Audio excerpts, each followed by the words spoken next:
Assalamu alaikum dear students, I hope you will be doing well. So in today's video we are going to start exercise of unit number 6. So let's begin with the question number 1, that is vocabulary, and its part A is give the meanings of each word as used in the lesson.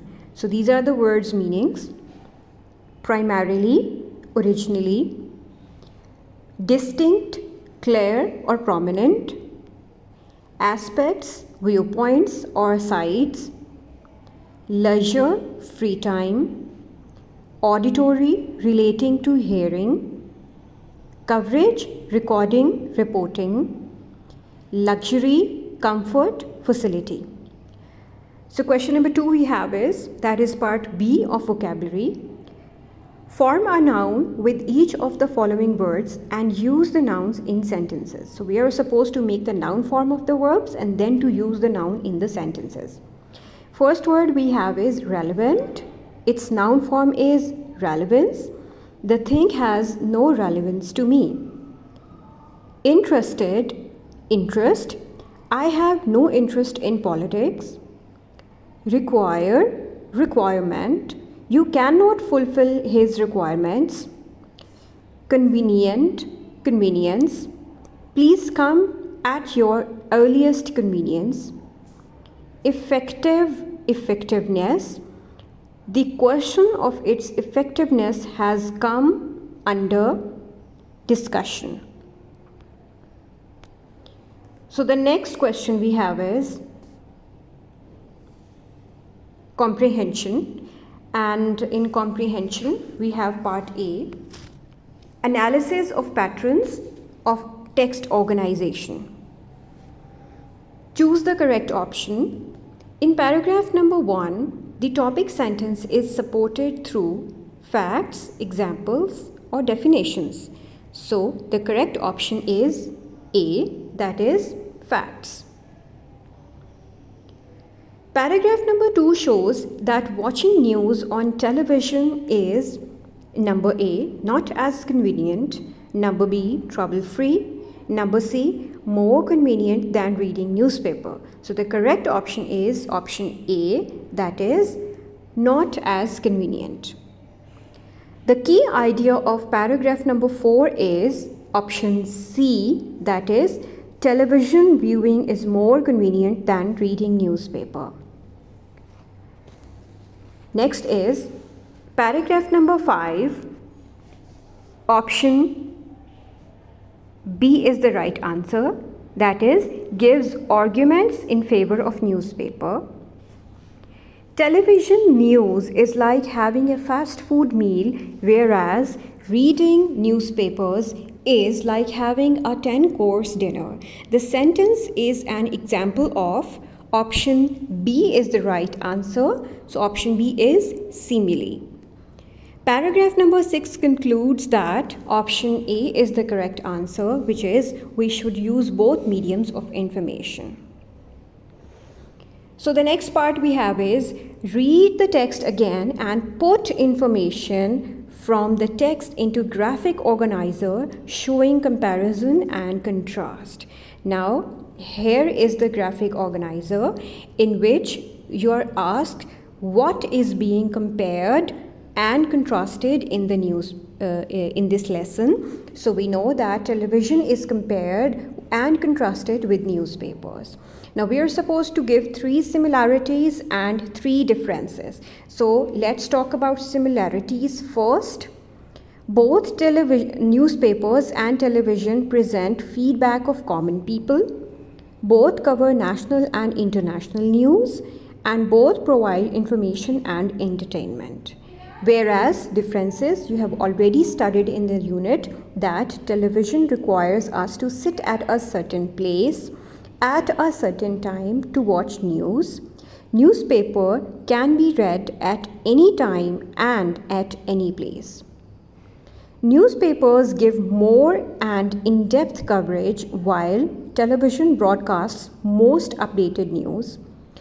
And the last difference that we have is much mastery of language is not necessary for the viewer of TV, whereas The reader of a newspaper needs to be proficient in language in order to understand it better.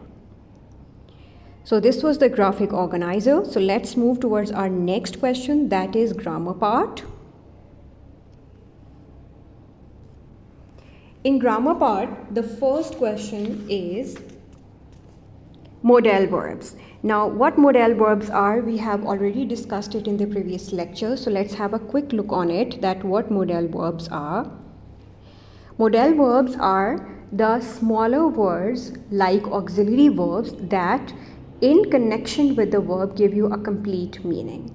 It shows possibility, certainty, anything, permission or obligation. So moving towards the exercise, we dashed to borrow umbrellas so we didn't get wet. Now you need to keep the tense of the sentence in your mind. If the whole tense of the sentence is past, then you are supposed to use the modal that is also used for past, and the other way around. So the correct answer is had to. I was so far from the stage that I couldn't see very well. He sees very badly. He should wear glasses all the time.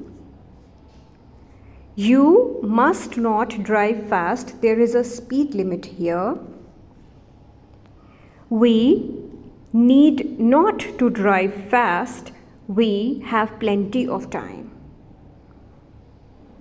So the next part is active and passive voice. Now, in active passive voice, the subject is active in active voice sentences. It is directly performing an action, whereas in passive voice, subject is not directly performing an action. It is passive, and we usually change the places of subject and object while converting from active to passive voice.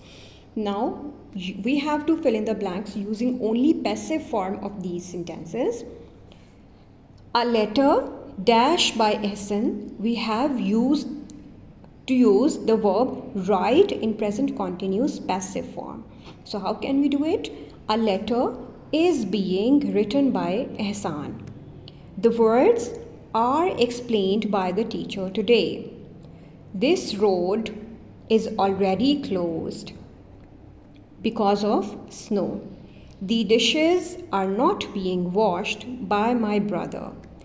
I am not called by the principal. So these all are the passive forms of the sentences. Moving towards the next, that is first conditional sentence. Now what first conditional sentence is? In which one action is done in future and one is in the simple present tense. So in first conditional sentences, we have a complex sentence where we have two clauses. One is the main clause and the other is the dependent clause. The tense of the main clause is future, simple future tense, whereas the tense of the dependent clause is simple present. So keeping that structure in your mind, you are going to solve this exercise. If you get back late, I shall be angry. If you wait here, we shall be late.